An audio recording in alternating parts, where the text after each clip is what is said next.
What is shaking, my friends? My name is Shay. Welcome back to my channel. Today we're going to do a mid-month wrap-up. I figured I would do one because those end of the month wrap-ups can get long. So as I'm filming this, I have already read 7 things in the month of October. So let's just get right into it. I am participating in a challenge in my book club where each of these books fits a certain prompt. So I will make sure to mention that when I talk about the books. So I started out the month of October wanting kind of a mystery thriller. So I decided to start out with a book called The Ivies by Alexa Dunn. I read this for notebook paper on the cover. So Alexa Dunn actually has a booktube channel, and I will link that down below if you are interested in checking her out. This is my first book by her. This follows our main character, Olivia, and she is not poor, but she's not very well off. She's just a regular student. She's just average, and she gets a scholarship to go to this boarding school, which is pretty prestigious. Most of the people in this boarding school do wind up going to Ivy League schools. She gets into a crowd of girls that are nicknamed the Ivies, and these are some cutthroat girls, mean girls, as you will, who will do anything to sabotage her fellow students in hopes that they will get chosen for Ivy League schools and those students will be out. Until one day, one of the Ivies is found murdered, and so we go on this journey to figure out who murdered this girl. Now, I have said in the past that YA thrillers are generally not my genre, and I do stick by this, but I really did enjoy this one. I will say that I thought all of the characters were unlikable. I did not like our main character. I just didn't like any of them. But it was overall an enjoyable read, 3.5, 4 stars. Overall would recommend if you are one that likes YA thrillers. I thoroughly enjoyed my time with this. I was continuously flipping the pages, waiting to see what happened, and that is always good when you are getting into a thriller. The next book I read was one that has been sitting on my Kindle for a long time. Was an arc that I had of Hairpin Bridge by Taylor Adams. So this is the author of No Exit, which is a very popular thriller, and when, of course, it came available on NetGalley, I clicked it. I wanted to read it. However, since that time, it came out in June, since that time I've heard not very good things about it. So I was very, very reluctant to pick it up, and for good reason. So I read this book for the prompt, a book about twins. So it follows 2 twins. So one twin has basically jumped off this hairpin bridge and committed suicide. And when her estranged twin, they haven't seen each other in 13 months, finds out about it, she goes to this bridge and to this town to try to discover what happened because she does not believe that her twin would commit suicide. So if you are familiar with No Exit, you know that Taylor Adams has this thing where it was successful in No Exit, where it basically took place over a short period of time, over one night, a few hours, however many hours. He tried to do the same thing with Hairpin Bridge. This was a story that takes place over one night, a short time span. However, it just did not work for this particular story. There aren't as many characters in this one as Hairpin Bridge, and I did not find any of the mystery compelling, and really I had to push myself to finish. So I just really did not enjoy my time reading this. I thought it was very long, very drawn out for a thriller that takes place in such a short time period, especially when there wasn't that much of a mystery, or that much of a mystery that I was excited to find out, what was going on. So I ended up giving that one 2 stars, unfortunately.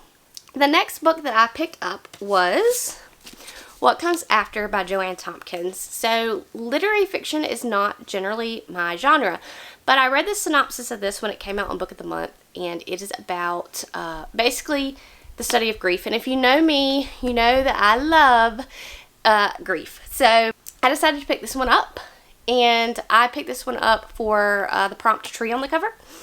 And it follows basically 3 perspectives. It follows Daniel's dad, it follows a 16-year-old pregnant girl, and it follows Jonah. So Daniel and Jonah have died. Okay, so you find out pretty early on in the book why they died, so it's not really a mystery or how they died. And then shortly after they die, this pregnant girl, 16-year-old girl, comes out of the woodwork, and people are trying to figure out what she has to do with their deaths, all that kind of stuff. So Daniel's dad, basically it follows his study of grief after Daniel dies, and then Jonah is a perspective in this book, and he, of course, is one of the boys that died, and it follows him. He's telling the story from the day of his death. So we get that perspective. My problem with this book was, even though this is fiction, I generally tend to like my fiction to be a little bit realistic. And I felt that if you, not to spoil the story, but I felt like this was not realistic. If you've read it, some of the legal aspects in here are just not believable at all. I didn't really care for the study of grief in this one that was portrayed in this. I did not care for our main character, which is the 16-year-old pregnant girl. Just overall, it was okay. The writing style was okay. I will tell you that it does explore the Quaker religion, which I thought was a really unique aspect, and I found myself looking up more about the Quaker religion when I was reading it. I thought that overall, though, it was just a 3-star read. I would not recommend it, really. If you like these kind of books, sure. But again, this just wasn't my genre. So the next book that I picked up was Beneath the Sugar Sky by Shauna McGuire. This is the 3rd book in the Wayward Children series, whatever. And this is a series that basically follows these children that have found these doors that open to other worlds. And for some odd reason, they get kicked out of those worlds or whatever. They find themselves back in the real world, and they are struggling to adapt to the real world. They want to be back in their other world, and they try to search for these doors, and basically they go to this home for wayward children where there's other children like them to kind of try to adapt. And overall, each book follows a different character, even though some of the characters intertwine in the books. Overall, I enjoyed this one. I thought it was fine. I gave it 3 stars. It wasn't my favorite out of the series, but I still really did enjoy it, and I do look forward to carrying on with this series. I read this book for the prompt of shortest book on my TBR. I do own this one on my Kindle. The next book I read was Magic Triumphs by Alona Andrews. This is the 10th and final book in her series, Kate Daniels series.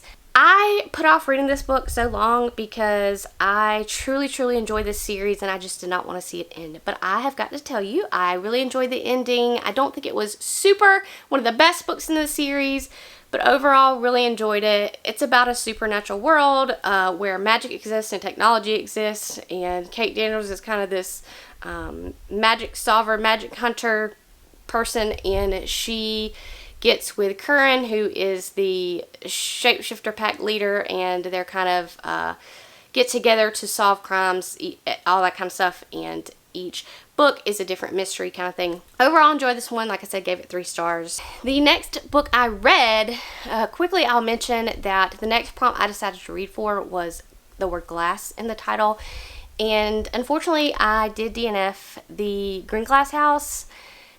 It's a middle grade. I'm not even going to go into it because I don't want to say too much about it, but it is a middle grade, and I've just learned that that is not the genre for me. I do have a few middle grades that I do want to read, but that one just, I know, is not for me. So I put it down probably about the 30% mark, and instead I picked up The Glass Castle by Jeanette Walls.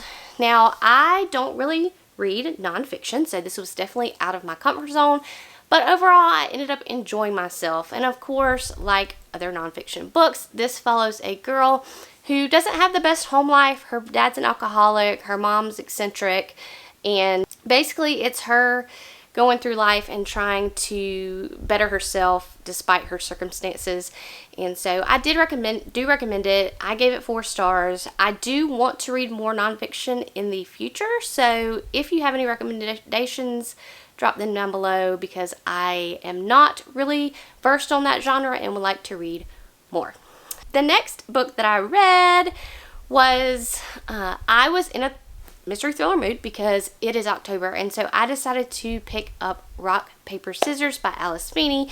This just was released, I can't remember what month, but everybody is going crazy for it, so I decided to pick it up.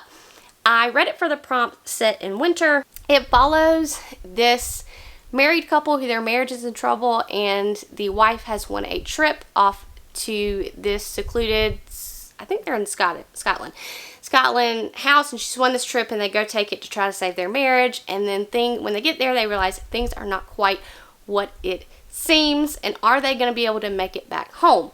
So this is super interesting. It basically follows the downfall of their marriage and them trying to put it back together. I wasn't super shocked about the twist of it, but this was a book that I could not put down, that I wanted to keep turning the pages. However, there was not a single redeemable, likable character in this book. So if that is important to you, skip this one. There's not a single one of them, but I still enjoyed my time. I still was very wanting to turn them pages. I would highly recommend it as a thriller. I did give it 4 stars. And now I am in the middle of reading, I don't have the dust jacket on here, but it is The Kingdom of Copper by S.A. Chakraborty, which is the second book in the Daevabad trilogy. I'm about 75% of the way. It is rather large. I'm hoping to finish tomorrow, but I'm really enjoying myself, but I will save this for my end of the month wrap up. So that's it. Thank you guys for tuning in. Again, leave those recommendations down below for your recommended nonfiction books, and I will see you guys next time.